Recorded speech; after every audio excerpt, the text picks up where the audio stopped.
আপনি মনে করেন এত বড় জালেম তবু ধ্বংস হয় না, এত বড় অত্যাচারী তবু ধ্বংস হয় না। রাসূল সাল্লাল্লাহু আলাইহি ওয়াসাল্লাম বলছেন, জালেমকে আল্লাহ কিছু সুযোগ দিয়ে দেন।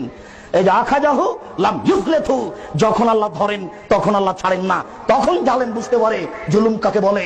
নিশ্চিত আল্লাহ তাআলা জালেমকে কিছু সময় করে দেন। তখন সে মনে করে আমার কিছু হবে না, আমি মানুষের প্রতি যতই জুলুম করি না কেন, আমার অধীনস্থ মানুষের প্রতি যতই আমি অত্যাচার করি না কেন, আমার কিছুই হবে না। কেন? আল্লাহ যা তাকে সুযোগ দিয়েছেন, এই সুযোগে এই ক্ষমতার আশায় সে মানুষের প্রতি নির্যাতন চালিয়ে যায়। যখন আল্লাহ তাকে ধরেন আর তাকে ছাড়েন না, জালেম বুঝতে পারে না জুলুম কাকে বলে। জালেম বুঝতে পারবে জুলুম কাকে বলে বিচারের মাঠে।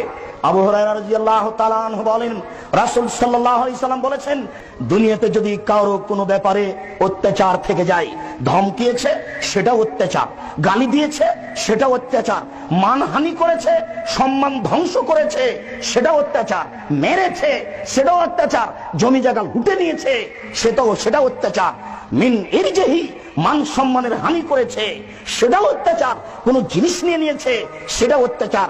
সাই যে কোনো ব্যাপারে, যে কোনো কিছুর ব্যাপারে যদি মানুষ মানুষের প্রতি অত্যাচার করে থাকে, আল্লাহর নবী বলছেন ফালইয়াতাহাল্লালহু মিনহু আল ইয়াউমা, আজই যেন সেটা সংশোধন করে নেয়।